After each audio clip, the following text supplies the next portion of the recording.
Welcome to వాతానాయ్ news. ముందుగా headlines చూద్దాం. భట్టి విక్రమార్క నాణేల వారసత్వ వ్యాఖ్యలు. నాణేల చరిత్రే నాగరికత అద్దమని భట్టి విక్రమార్క సందేశం. దక్షిణ భారత నాణేల సంప్రదాయంలో తెలంగాణకి అగ్రస్థానమైన భట్టి నాణేల పరిణామమే ఆలోచన అభివృద్ధి అని భట్టి విక్రమార్క వ్యాఖ్య.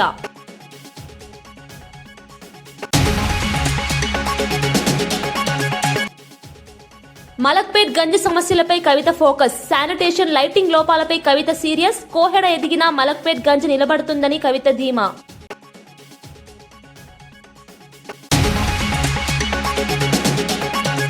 అమరావతి నిర్మాణానికి కేంద్ర రాష్ట్ర ప్రభుత్వాలు కలిసి పనిచేయాలి. పార్లమెంట్లో అమరావతి శాశ్వత రాజధాని బిల్లు పెడతాం. సీఎం చంద్రబాబు అమరావతి బిల్లును మానిటర్ చేస్తున్నారు.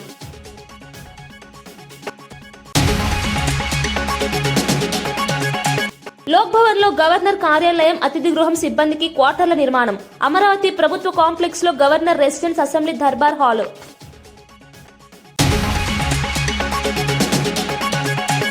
సీఎం మంత్రుల కృషిపై వైసీపీ విమర్శలు తగ్గవన్న యార్లగడ్డ. అమెరికాలో దిగ్గజ కంపెనీలతో లోకేష్ సమావేశం అయ్యారని వెల్లడి. గూగుల్ డేటా సెంటర్ తెచ్చిన లోకేష్ ను అభినందించాలని హితవు. ఓటమి తర్వాత నియోజకవర్గానికి వెళ్లని కొడాలి నానిపై తీవ్ర విమర్శలు. మలక్పేట్ గంజ్ను సందర్శించిన తెలంగాణ జాగృతి అధ్యక్షురాలు కల్వకుంట్ల కవిత హమాలీలు వ్యాపారులతో సమస్యలు తెలుసుకున్నారు. పాత హైదరాబాద్ కు కిరాణా సరఫరాలో ఈ మార్కెట్ ప్రధాన కేంద్రమని, పెరిగిన ట్రాన్స్పోర్ట్ సదుపాయాలు, కొత్త మార్కెట్ యార్డులతో వ్యాపారం కొంత తగ్గినా ఇప్పటికీ మలక్పేట్ గంజ్ ప్రముఖ మార్కెట్ గా కొనసాగుతుందని చెప్పారు. ఇతర రాష్ట్రాల హమాలీలు అధికంగా పనిచేస్తున్న పరిస్థితుల్లో జీహెచ్ఎంసీ శానిటేషన్ పై ప్రత్యేక శ్రద్ధ పెట్టాలని, లైట్లు, డ్రైనేజీ వ్యవస్థలను మెరుగుపరచాలని కవిత కోరారు.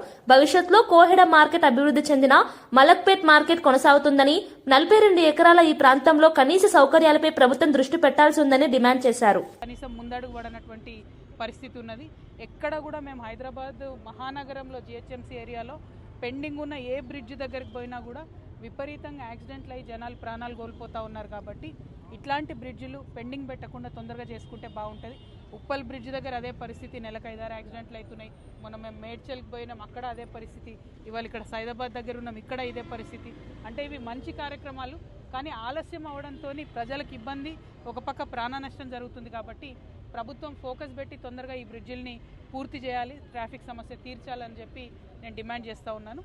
అదేవిధంగా మలక్పేట్కి ఎంటర్ కాగానే మరి ఆడపిల్లలందరితో కూడా కలిసి పెద్ద ఎత్తున స్కూటీలు ఇవ్వాలనేటటువంటి కార్యక్రమాన్ని కూడా చేయడం జరిగింది. ఈ ప్రభుత్వం ఏదైతే వాగ్దానాలు చేసిందో 2500 ఇస్తామని, స్కూటీలు ఇస్తామని, ఫ్రీ కరెంట్ ఇస్తామని, గ్యాస్ ఇస్తామని, అన్నీ కూడా ఎక్కడ చూసినా కూడా ప్రజలు అందడం లేదు అని క్లారిటీగా చెప్తా ఉన్నారు. కాబట్టి ప్రభుత్వాన్ని మేము ఒకటే డిమాండ్ చేస్తున్నాం, మీరు 6 గ్యారెంటీలు గాలికి వదిలేసిండ్రు, ఇది కరెక్ట్ కాదు. 6 గ్యారెంటీల మీద దృష్టి పెట్టండి, ముఖ్యంగా ఆడబిడ్డలకు ఇవ్వాల్సిన వాటి మీద దృష్టి పెట్టండి. Thank you. జై తెలంగాణ.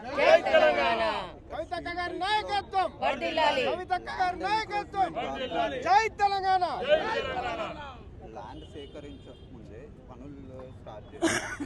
ఇప్పుడు ల్యాండ్ గురించి అనేసి ప్రజలను ఇబ్బంది. ప్రధానంగా ఇది వచ్చేసి హైవే, ఇది సాగర్ హైవేకి మనకి విజయవాడ హైవేకి అటాచ్మెంట్ ఉంది. దానివల్ల హెవీ ట్రాఫిక్ ఉంది. ఈ పనుల గురించి అనేసి గత 2 years నుండి ఇదే ప్రాబ్లం. ప్రతి చోట డిఫెన్స్ ఏరియా కూడా ఇదే రోడ్. మీరు చెప్పింది అబ్సల్యూట్లీ రైట్. ప్రతి చోట ఏమవుతుందంటే కోఆర్డినేషన్ ఉండట్లేదు.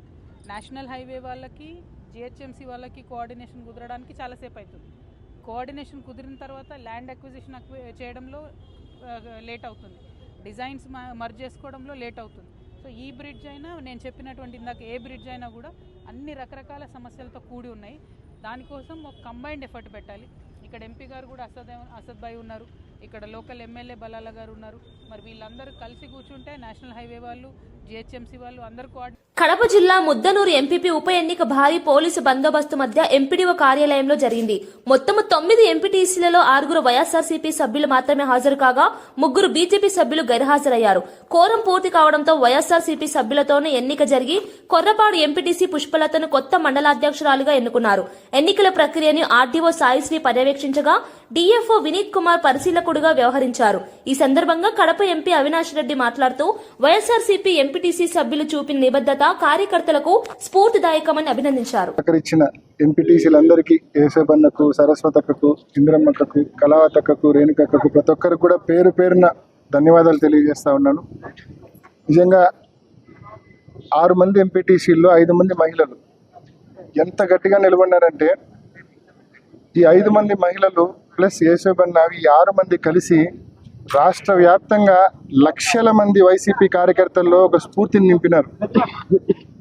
అంటే వైసీపీ కార్యకర్త అనే వాళ్ళు ఎన్ని ఒత్తిళ్ళు వచ్చినా, ఎవరు భయం సృష్టించినా, ఎన్ని ఒత్తిళ్ళు వచ్చినా తలొగ్గే వాళ్ళు కాదు, ఎన్నైనా ఎదిరించి నిలబడతారని చెప్పి ఈ 6 మంది లక్షల మంది వైసీపీ కార్యకర్తలకు, వైసీపీ కార్యకర్త అంటే ఇలా ఉంటాడని స్ఫూర్తి నిజంగా నింపినారు.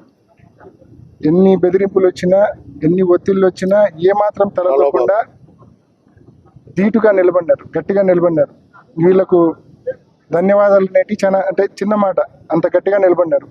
మనస్ఫూర్తిగా పార్టీ కార్యకర్తలు అందరి తరపున, నాయకులు అందరి తరపున మనస్ఫూర్తిగా ప్రతి ఒక్కరికి కూడా, ఎన్నికలకు సహకరించిన ప్రతి ఒక్కరికి కూడా పేరు పేరున నేను ధన్యవాదాలు తెలియజేస్తా ఉన్నా. అదేవిధంగా ఈ ఎన్నికలను గడిచిన ఈ నోటిఫికేషన్ వచ్చినప్పటి నుంచి కూడా ఈ ఎన్నికల భారాన్ని మొత్తం తన భుజం మీద వేసుకొని ఈ ఎన్నికలు సజావుగా జరిగేందుకు, ఎంపీపీ ఇక్కడ ఏకగ్రీవంగా ఎన్నుకోబడేందుకు అన్ని రకాలుగా కృషి చేసిన నియోజకవర్గ ఇన్ఛార్జి మరియు ఎమ్మెల్సీ రామ్ సుబ్బారెడ్డిను మనస్ఫూర్తిగా పార్టీ తరఫున మనస్ఫూర్తిగా అభినందిస్తా ఉన్నాము. ఖచ్చితంగా ఈ ఎన్నికలకు అన్ని రకాలుగా సహకరించిన డాక్టర్ సుధీర్ రెడ్డి గారిని, మున్రాజారెడ్డి గారిని, దీపు గారిని కూడా మనస్ఫూర్తిగా ప్రతి ఒక్కరికి కూడా నేను ధన్యవాదాలు తెలియజేస్తా ఉన్నాను. అదేవిధంగా కడప నగరంలో కూడా ఇప్పుడే మీ అందరికీ సమాచారం వచ్చి ఉంటుంది. కడప నగరంలో కూడా మేయర్గా వైఎస్ఆర్ కాంగ్రెస్ పార్టీ అభ్యర్థి పాకా సురేష్ గారు ఏకగ్రీవంగా మేయర్గా ఎన్నుకోబడడం జరిగింది.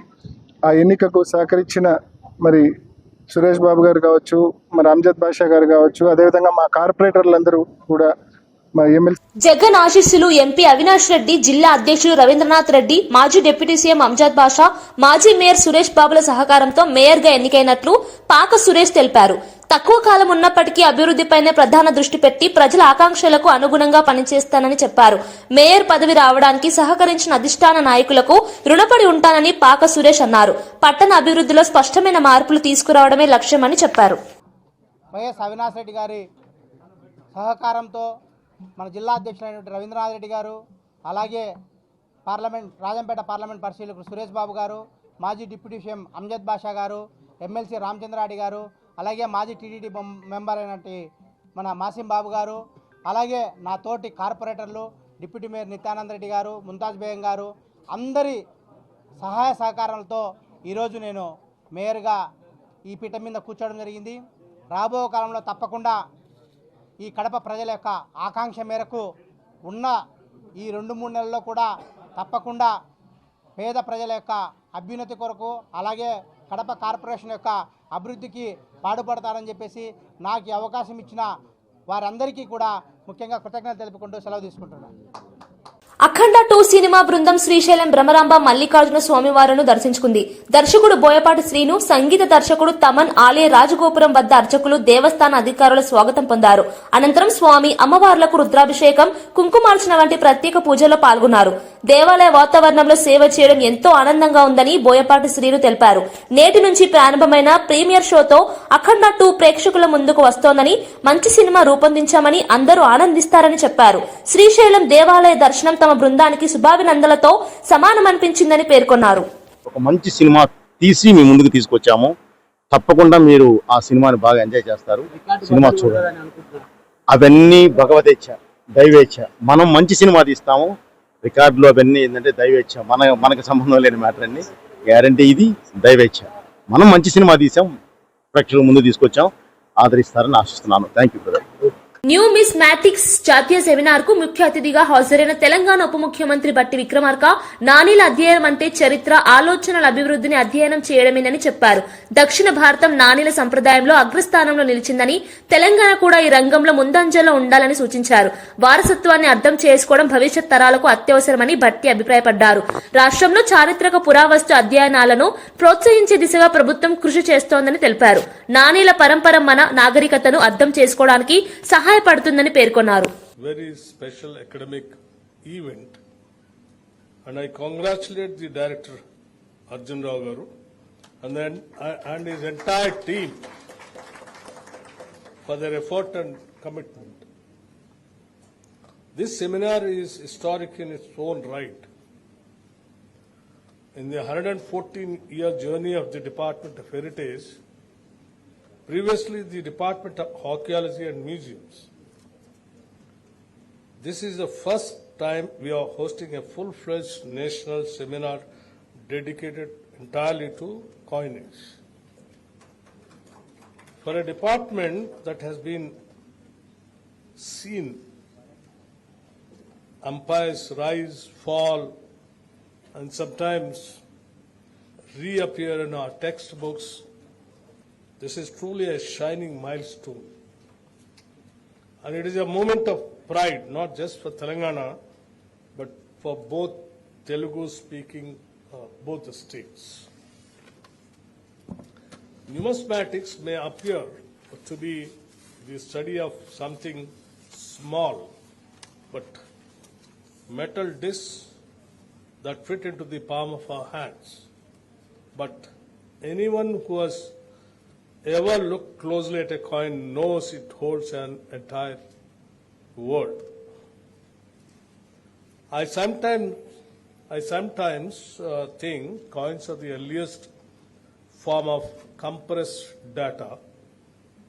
They pack into a few grams of metal the story of an economy, a ruler's aspirations, technological advances, trade routes, religious symbolism, and even diplomatic relations. If archaeologists had invented the zip file, they would have called it a coin. Southern India is one of the richest numismatic traditions in the world. From the Satavahanas and Ikshwakus, who stamped their economic footprint across the vast trade networks, to the mighty Kakatiyas and the grandeur of Vijayanagara, our region's coins reveals a history of innovation, artistic refinement, and sophisticated statecraft. Sathya Sai జిల్లా ధర్మవరంలో అటల్ మోదీ సుపరిపాలన bus యాత్రను మంత్రి సత్యకుమార్ యాదవ్ రాష్ట్ర BJP అధ్యక్షుడు మాధవ్ ప్రారంభించారు. అటల్ బిహారీ వాజ్పేయి శత జయంతి వేడుకల సందర్భంగా ఈ యాత్రను ఈ నెల 25 వరకు నిర్వహించనున్నట్లు తెలిపారు. వాజ్పేయి భారత పరిపాలనా వ్యవస్థకు దారిదీపమని పేర్కొంటూ ఆయన చూపిన మార్గాలను నేటి తరానికి చేరవేయడమే యాత్ర లక్ష్యమని చెప్పారు. అమరావతిలో భారీ బహిరంగ సభతో యాత్ర ముగుస్తుందని మంత్రి ప్రకటించారు. మంచి పరిపాలన, ప్రజాసేవలపై అవగాహన పెంచడంలో ఈ కార్యక్రమం ముఖ్య పాత్ర పోషిస్తుందని వివరించారు. నివాళులు అర్పించాలని చెప్పి ఏ అంశాల కోసం అయితే ఆయన నిలబడ్డాడో, ఏ అంశాల కోసం ఆయన పోరాటం చేశాడో, యావత్ జీవితాన్ని ఆయన యొక్క పరిపాలన ఈ రెండు కూడా ప్రజల ముందు ఉంచే గొప్ప ప్రయత్నం ఈరోజు ఆంధ్రప్రదేశ్ భారతీయ జనతా పార్టీ ఆధ్వర్యంలో ఈ యొక్క యాత్ర నిర్వహించుకోవడం జరుగుతుంది. ఈ యాత్రలో ప్రజలందరూ కూడా పాల్గొవాలని చెప్పి అందరికీ పిలుపునిస్తున్నాం. మన దేశానికి గౌరవం, గుర్తింపు తెచ్చిన నాయకుడు అటల్ బిహారీ వాజ్పేయి గారు. గత 11 సంవత్సరాలుగా నరేంద్ర మోడీ గారు మౌలిక సదుపాయాల మీద ప్రత్యేకంగా దృష్టి పెట్టి, అది సాగర్మాల కానీ భారత్మాల ద్వారా కానీ ఇవాళ 1,00,000 కిలోమీటర్లకు పైగా హైవేల నిర్మాణం జరిగింది. 27 ఎక్స్ప్రెస్ హైవేల నిర్మాణం జరుగుతోంది. వీటి అన్నిటికీ కూడా స్ఫూర్తి, ప్రేరణ ఆనాడు వాజ్పేయి గారి ఎన్డీఏ పాలన నుండి వచ్చింది. వాటిని ఇవాళ ప్రేరణగా తీసుకుని వాటిని కొనసాగిస్తూ ప్రస్తుత ప్రధానమంత్రి నరేంద్ర మోడీ గారు కూడా ఎన్డీఏ పాలనని ఒక ప్రజారంజకమైన పారదర్శక పాలన ఇస్తూ ప్రజల మన్నలను చూడడమే కాకుండా ప్రజల తలసరి ఆదాయాన్ని పెంచి ప్రజల స్థితిగతుల్లో కూడా మార్పు తీసుకొస్తారు. BRS social media convener Krishank Revanth Reddy పెట్టుబడుల పేరుతో అల్లిన కట్టుకథల్ని, చీకటి ఒప్పందాల్ని బట్టబయలు చేశామని ఆరోపించారు. గ్లోబల్ సమ్మిట్ అంటూ ప్రచారం చేస్తున్న పెట్టుబడుల్లో పారదర్శకత లేదని, ప్రభుత్వం విడుదల చేసిన గణాంకాల్లోనూ భారీ గందరగోళం స్పష్టంగా కనిపిస్తోందని తెలిపారు. పెట్టుబడుల పేరుతో ప్రజలను మోసగిస్తున్నారని విమర్శించారు. ప్రాజెక్టుల వివరాలు, కంపెనీల సామర్థ్యం, ఒప్పందాల స్పష్టతపై ప్రభుత్వం సమాధానం చెప్పాల్సిన బాధ్యత ఉందని చెప్పారు. రాష్ట్ర భవిష్యత్తుపై ప్రభావం చూపే నిర్ణయాల్లో గోప్యత అన్నది ప్రమాదకరమని హెచ్చరించారు. ప్రజలకు నిజాలు తెలియజేయడం బీఆర్ఎస్ బాధ్యతగా భావిస్తున్నామని పేర్కొన్నారు. కమిషన్ దాని మీద విచారణ చేపడితే ఆ తర్వాత ఇక్కడ ప్రెషర్ తోని వెనక్కి తీసుకున్నారు. ఎలాంటి కంపెనీలు వస్తున్నాయో చూడండి. ఇట్లా పెద్ద లిస్ట్ ఉన్నది. ఇగోండి, గోధి ఇండియా దాని ఫైనాన్షియల్స్ 2 లక్షల రూపాయలు, అది 5,000 కోట్ల పెట్టుబడి అంట. ఇది దావోస్ లో. వాల్ష్ కర్రా ఇద్దరే ఎంప్లాయీస్ ఉన్నారు. సింగపూర్ లో ఒక 2 నెలల ముందు మొదలైతుంది ఈ కంపెనీ. 850 కోట్ల పెట్టుబడి. ఇవాళ అడుగుతున్నాం రేవంత్ రెడ్డి గారిని, వచ్చినాయా ఈ 850 కోట్లు? ఇది లాస్ట్ టైం మొన్న ఒక నెల ముందే మీకు చెప్పడం జరిగింది. మనకిన్ బయో 1,00,000 రూపాయలతోని 3 నెలల ముందు మొదలైన కంపెనీ, పాపం ఏలూరుకు చెందిన చార్టెడ్ అకౌంటెంట్ వారి సతీమణి, 2 డైరెక్టర్స్, వాళ్ళు 350 కోట్లంట.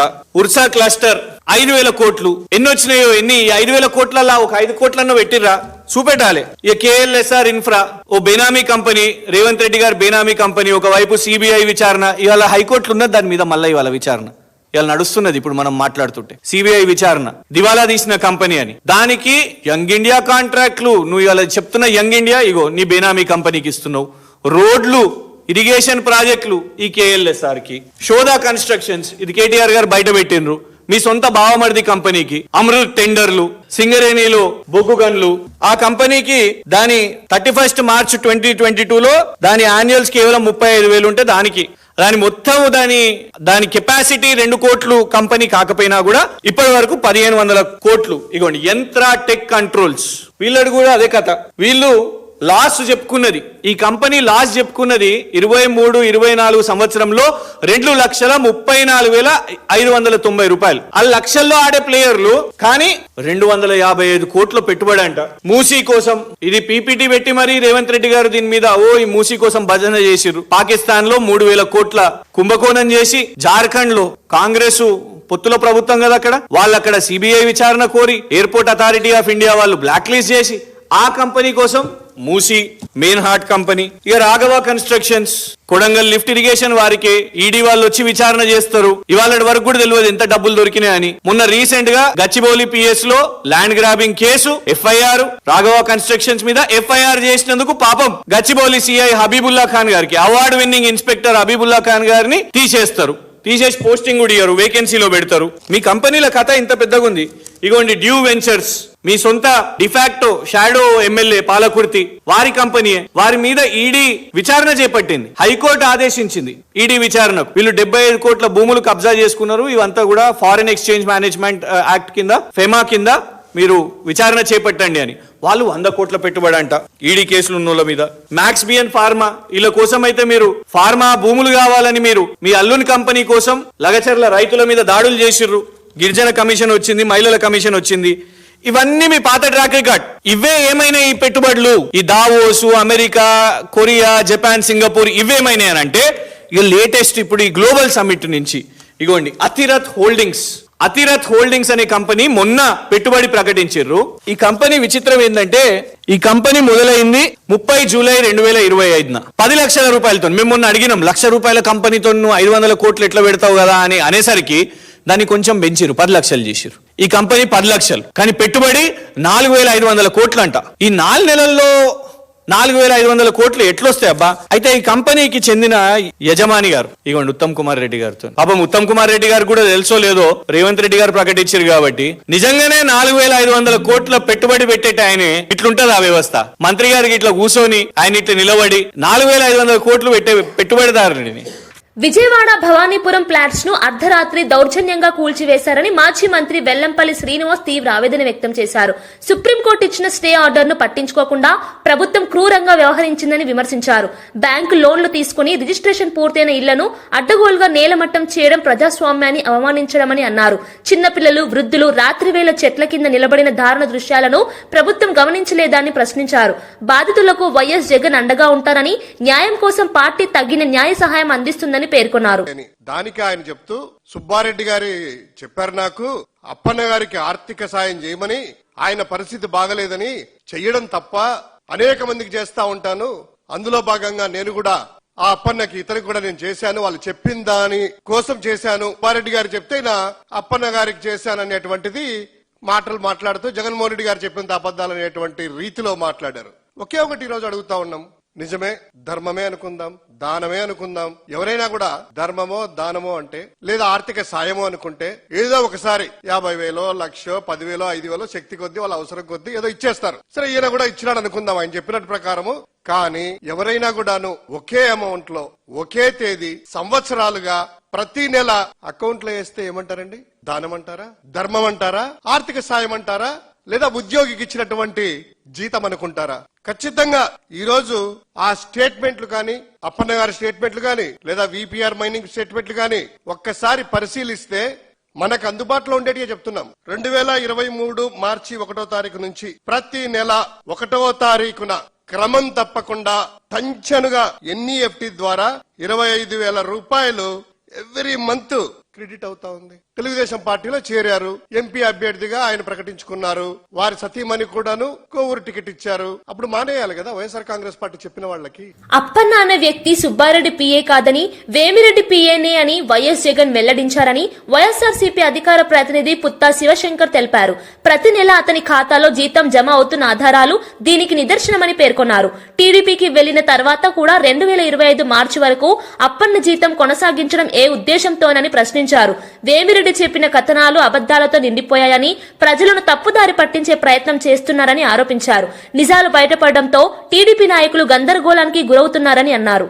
ఆ ప్రాంతానికి వెళ్తే చెట్లు కింద ఉన్న పరిస్థితి, గూడు లేక, కొంతమంది కట్నాల కింద పిల్లలకి ఇచ్చిన ప్రాపర్టీ కావచ్చు, వాళ్ళందరూ కూడా అల్లుళ్ళు వీళ్ళని ఇబ్బంది పెట్టే పరిస్థితి కనబడుతుంది. ఇప్పుడు అటువంటి దారుణమైన పరిస్థితిలో ఉండగా వీళ్ళు ఎక్కని గుమ్మం లేదు. ఈ రోజు వరకు కూడా చంద్రబాబు గారిని కలిశారు, లోకేష్ ని కలిశారు, పవన్ కళ్యాణ్ ఆఫీస్కి వెళ్లి జనసేనలో వినతిచ్చారు. అదే విధంగా లోకల్ ఎంపీ కావచ్చు, ఎమ్మెల్యేలు కావచ్చు, ఏ ఒక్కరూ కూడా ఇప్పటి వరకు వీళ్ళ గురించి స్పందించిన పరిస్థితి లేదు. ఏ ఒక్కరూ కూడా, ఏ రాజకీయ పార్టీ గాని వాళ్ళు అధికార పార్టీ నాయకులు ఎవరు కూడా వీళ్ళని కనీసం పట్టించుకున్న పరిస్థితి లేదు. ఎందుకంటే స్థానికంగా ఎంపీ గారు మరి విజయవాడ ఉత్సవాలు చూడడానికైతే వాళ్ళకి ఖాళీ ఉంటుంది, కానీ ఇటువంటి పేదవారికి నిలువు నీడ లేకుండా వాళ్ళు ఇబ్బంది పడుతుంటే కనీసం అక్కడికి వెళ్లి ఓదార్చడం కానీ, వీళ్ళందరూ కూడా స్థలాలు కొనుక్కున్నారు, రిజిస్ట్రేషన్ జరిగినాయి, దాదాపు సగం వరకు నివాసాలు ఉన్నారు, వాళ్ళందరికీ మున్సిపల్ ప్లాన్లు ఉన్నాయి, పన్నులు కట్టారు. అయినా గానీ వాళ్ళు నష్టపోతుంటే కనీసం ప్రభుత్వం నుంచి ఒక ఓదార్పు, ఈ విధంగా మీ కోర్టులో జడ్జిమెంట్ వచ్చింది కదా, పోనీ ఏ విధంగా మనం వీళ్ళకి న్యాయం చేయాలని చెప్పిన ఒక భావన కూడా లేకపోవడం అనేది చాలా బాధాకరం. అందుకనే ఈ రోజు అనేక సార్లు మేమందరం కూడా అక్కడికి వెళ్ళడం జరిగింది. మా పార్టీ తరఫున మా పార్టీ అధ్యక్షులు మా అవినాష్ గారు కావచ్చు, మిగతా మా మల్లాది విష్ణు గారు కావచ్చు, నిన్న కార్పొరేషన్ లో కూడా వీళ్ళకి జరిగిన అన్యాయం కోసం నిలదీస్తే టీడీపీ వాళ్ళు మా కార్పొరేట్ల మీద తిరగబడే పరిస్థితి నన్ను చూసాం. మనం ఎందుకు పేదవారంటే ఎంత కక్ష ఎందుకు వాళ్ళకి అర్థం కాని పరిస్థితి. ఇంకెవరు కూడా గత్యంతరంలాగా ఈ రోజు జగన్మోహన్ రెడ్డి గారి దగ్గరికి వీరందరూ కోరిక మేరకు వరకు ఆయన్ని తీసుకురావడం జరిగింది.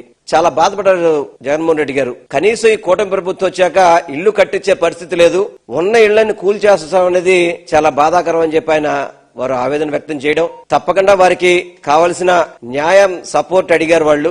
తప్పకుండా వైఎస్ఆర్ కాంగ్రెస్ పార్టీ తరఫున మీకు సపోర్ట్ చేస్తాము, ఏ విధంగా మీకు సహాయం చేయగలుగుతాం ఆ విధంగా అన్ని విధాలా కూడా మీకు మద్దతుగా ఉంటామని చెప్పి ఈరోజు జగన్మోహన్ రెడ్డి గారు చెప్పడం కూడా జరిగింది. ఎంతమంది పేదవారు, ఒక చర్చి ఉంది నిర్దాక్షిణంగా కూల్చేశారు, ఇళ్లు ఆ ఇంట్లో ఆడవాళ్ళను కూడా బలవంతంగా లాగేసి బయటికి లాగి కూల్చేశారు. అది మళ్ళీ కట్టాలంటే కట్టగలుగుతారా? వాళ్ళకి బ్యాంకు లోన్స్ ఉన్నాయి. ఇవన్నీ కూడా చాలా బాధాకర విషయం. కాబట్టి వీళ్ళు ఈరోజు జగన్మోహన్ రెడ్డి గారిని కలవడం జరిగింది. వాళ్ళ యొక్క ఆవేదన, వాళ్ళ యొక్క బాధ అంతా వాళ్ళ ద్వారానే మీరు వినాలని చెప్పని తప్పకుండా జగన్మోహన్ రెడ్డి గారు తప్పకుండా వీరికి అన్ని విధాలా అండగా ఉంటామని చెప్పడం మాకు సంతోషంగా ఉంది. వారికి మేము ప్రత్యేకంగా అభినందనలు తెలియపరుచుకుంటున్నాం. తాడేపల్లి పార్టీ కేంద్ర కార్యాలయంలో భవానీపురం 42 ఫ్లాట్స్ బాధితులు వైఎస్ జగన్ ను కలిసి తమ ఆవేదన వ్యక్తం చేశారు. కోర్టు స్టే ఉన్నప్పటికీ కూటమి ప్రభుత్వం అర్ధరాత్రి ఇళ్లను కూల్చేయడం దారుణమని బాధితులు వివరించారు. కుటుంబాలు రోడ్లపై నిలిచిపోయినా ప్రభుత్వం స్పందించకపోవడం అన్యాయమని తెలిపారు. బాధితుల మాటలు విన్న వైఎస్ జగన్ అధైర్యపడవద్దని, పార్టీ పూర్తిగా అండగా నిలుస్తుందని భరోసా ఇచ్చారు. అవసరమైన న్యాయ సహాయం అందించేందుకు పార్టీ న్యాయవాదులను బాధ్యతలు అప్పగిస్తున్నట్లు చెప్పారు. నిరాధారంగా ప్రజల ఇళ్లను ధ్వంసం చేసిన కూటమి ప్రభుత్వ అసలు స్వరూపం బయటపడుతుందని పేర్కొన్నారు. అమరావతిని ఏకైక రాజధానిగా గుర్తిస్తూ బిల్లు త్వరలోనే పార్లమెంట్లో ప్రవేశపెట్టనున్నట్లు కేంద్ర సహాయ మంత్రి పెమ్మసాని చంద్రశేఖర్ స్పష్టం చేశారు. శాశ్వత హోదా విషయంలో కేంద్రం పూర్తిగా కట్టుబడి ఉందని చెప్పారు. 2014 నుంచి చట్టపరంగా గుర్తించాలా లేక ప్రస్తుత సమయానికి గుర్తించాలన్న సాంకేతిక అంశాల వల్లే స్వల్ప ఆలస్యం జరుగుతోందని పేర్కొన్నారు. మొత్తం ప్రక్రియని ముఖ్యమంత్రి చంద్రబాబు స్వయంగా పర్యవేక్షిస్తున్నారని తెలిపారు. అమరావతి భూములు ఇచ్చిన 34,000 మంది రైతుల భవిష్యత్తును వైఎస్ జగన్ ప్రభుత్వం నాశనం చేసిందని తీవ్ర విమర్శలు చేశారు.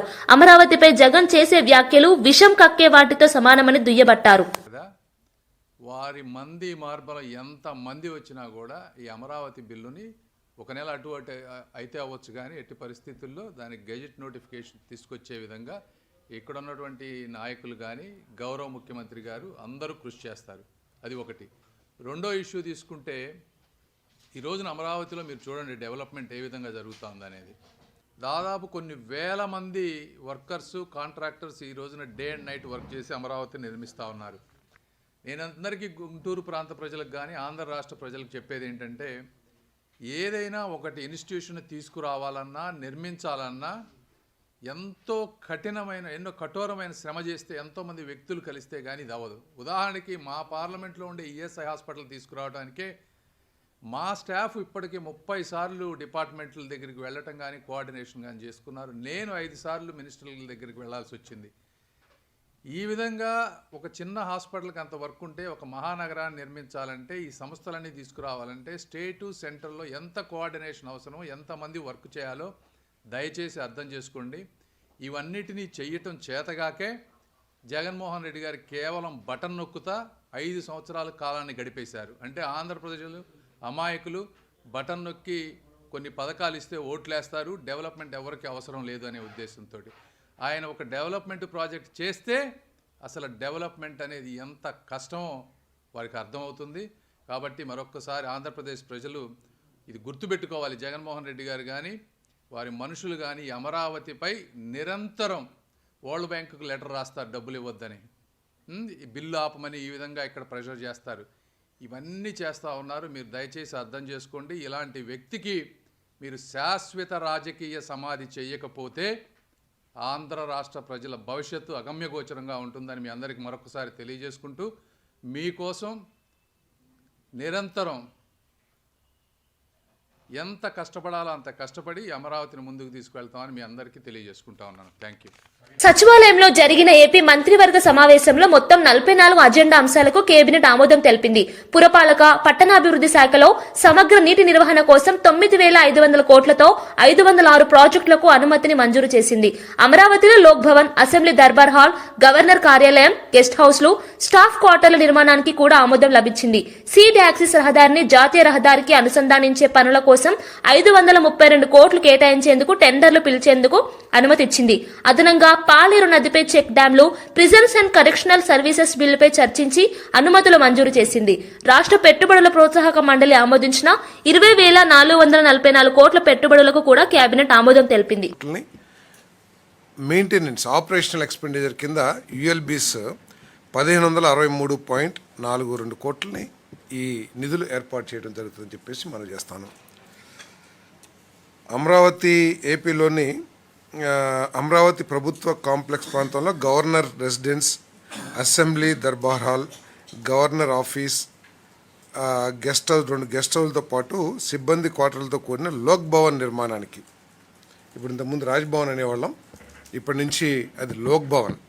లోక్ భవన్ నిర్మాణానికి L1 బిడ్ను ఆమోదించేందుకు ఏపీసీఐడిఏ కమిషన్కు అధికారం ఇచ్చే ప్రతిపాదనకు రాష్ట్ర మంత్రి మండలి ఆమోదం తెలిపింది. అంటే ఇంతకుముందు టెండర్లు పిలిచాం క్యాబినెట్ అప్రూవల్తో, ఇప్పుడు L1గా వచ్చిన బిడ్డర్కి ఈ టెండర్ అప్పగించడానికి సిఐడిఏ చైర్మన్కి, కమిషనర్కి అధికారం ఇస్తూ నిర్ణయం తీసుకుంది. అదేవిధంగా ఏపీలోని NH16తో అనుసంధానించే ఇంటర్చేంజ్తో పాటు యుటిలిటీలతో కూడిన బ్రిడ్జెస్, అండర్ పాస్లు మరియు 6 లేన్ ఎలివేటెడ్ కారిడార్తో E3 రోడ్ విస్తరణకు సంబంధించి L1 బిడ్ను ఆమోదించేందుకు చైర్పర్సన్ అండ్ MD ADCLకు అధికారం ఇచ్చే ప్రతిపాదనకు రాష్ట్ర మంత్రి మండలి ఆమోదం తెలిపింది. ఈ ప్రాజెక్ట్ లంసమ్ కాంట్రాక్ట్. అమరావతిలో జరిగిన మీడియా సమావేశంలో టీడీపీ అధికార ప్రతినిధి మహాసేన రాజేష్ సీఎం జగన్ పై తీవ్ర స్థాయిలో విమర్శలు చేశారు. నేరస్తులను 420 కేసులో ఉన్న వ్యక్తులను వెనకేసుకొస్తూ జగన్ ప్రభుత్వం రాష్ట్రానికి చెడు సందేశం ఇస్తోందని అన్నారు. ప్రజాస్వామ్యంలో నేరాలకు, అవినీతికి చోటివ్వాలనే విధంగా వైఎస్ఆర్సీపీ వ్యవహరిస్తోందని ఆరోపించారు. గత ప్రభుత్వ కాలంలో జరిగిన అవినీతిని మూసివేయడానికి, నిజాలను దాచడానికి జగన్ ప్రయత్నిస్తున్నారని చెప్పారు.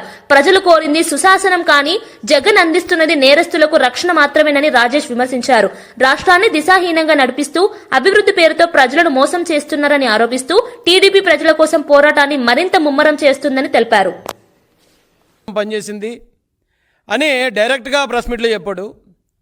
అయితే అంత గొప్పగా ఈయన బయట తీసుకురావడానికి ఈ రాష్ట్రం కోసమో దేశం కోసమో పోరాడిన మహావీరుడైతే కాదు అతను. ఈ రాష్ట్రంలో ప్రజల కోసం, ప్రజల తరపున మాట్లాడిన ప్రజా ఉద్యమకారుడు కూడా కాదు. అయితే మరి ఇలాంటి వాడిని సాక్షాత్తు ఒక మాజీ ముఖ్యమంత్రి, ప్రస్తుత పులివెందుల ఎమ్మెల్యే గారు ఎంత ప్రేమగా, ఎంత కేర్ చూపించి వాడిని బయట తీసుకురావడానికి గల కారణం ఇంతకీ ఈ బోరుగడ్డ అనిల్ అనే వ్యక్తి చేసే పని ఏంటి, అతను ఎందుకు జగన్మోహన్ రెడ్డికి నచ్చాడు, ఒకసారి అతను చేసే పని ఏంటి, అతని పెర్ఫార్మెన్స్ ఏంటి అనేది కూడా ఇంకో వీడియో రూపంలో మీకు చూపిస్తానండి. ప్లీజ్ ఆ రెండో వీడియో ప్లే చేయండి సార్. చేతికేసిన సంఖ్యలు తీసే చాలు నా కొడుకలారా, అరగంట 9 నా కొడుకలారా మీ తలకాయలు తీసేస్తాం. తింటాడు, అమ్మాయిలు పాడు చేస్తాడు, ఇంట్లో పనులు పాడు చేస్తాడు, స్కూల్ కి ట్యూషన్ చెప్పడానికి వచ్చిన టీచర్ కి కడుపు చేస్తాడు. రోజు 10 మందితో పడుకునేది సాఫ్ట్వేర్ ఇండస్ట్రీ. తప్పని అట్లా మాట్లాడు, మీరు చూసిరా నా పడుకున్నప్పుడు చూసి ఇట్లా అంటే నేను ఇంటర్వ్యూ చేయలేనా? నియమం నువ్వేం తోపుగానివా? వైఎస్ఆర్ సిపిని అంతం చేస్తావా? నిన్ను పుట్టించిన నా కొడుకు బయటికి రావాలా, వాడు వస్తే వాడి వల్ల కూడా కాదు రే. నీతో ఏ నా కొడుకు మాట్లాడుతున్నావు వాడికి చెప్పు. నా కొడుక్కి నీకు వానికి పగల్లింగి శంకరగిరి మాన్యాలు పట్టించే రోజులు దగ్గరలోనే ఉన్నాయి. వార్తలు ముగించే ముందు ముఖ్యాంశాలు మరోసారి. భట్టి విక్రమార్క నాణేల వారసత్వ వ్యాఖ్యలు. నాణేల చరిత్రే నాగరికత అద్దమని భట్టి విక్రమార్క సందేశం. దక్షిణ భారత నాణేల సంప్రదాయంలో తెలంగాణకి అగ్రస్థానమన్న భట్టి, నాణేల పరిణామమే ఆలోచన అభివృద్ధి అని భట్టి విక్రమార్క వ్యాఖ్య.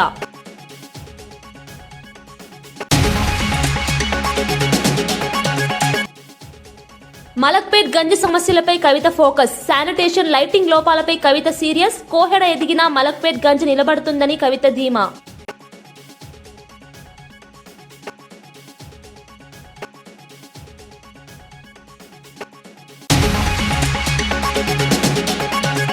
అమరావతి నిర్మాణానికి కేంద్ర రాష్ట్ర ప్రభుత్వాలు కలిసి పనిచేయాలి. పార్లమెంట్లో అమరావతి శాశ్వత రాజధాని బిల్లు పెడతాం. సీఎం చంద్రబాబు అమరావతి బిల్లును మానిటర్ చేస్తున్నారు.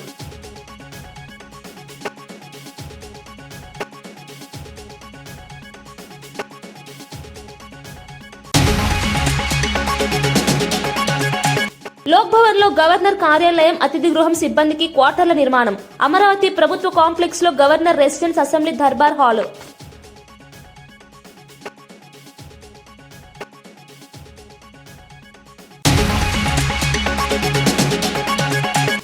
సీఎం మంత్రుల కృషిపై వైసీపీ విమర్శలు తగ్గవన్న యార్లగడ్డ. అమెరికాలో దిగ్గజ కంపెనీలతో లోకేష్ సమావేశమయ్యారని వెల్లడి. గూగుల్ డేటా సెంటర్ తెచ్చిన లోకేష్ ను అభినందించాలని హితవు. ఓటమి తర్వాత నియోజకవర్గానికి వెళ్లని కొడాలి నానిపై తీవ్ర విమర్శలు. ఇవి ఈనాటి వార్తా విశేషాలు. మరో బులెటిన్లో మళ్ళీ కలుద్దాం. నమస్కారం.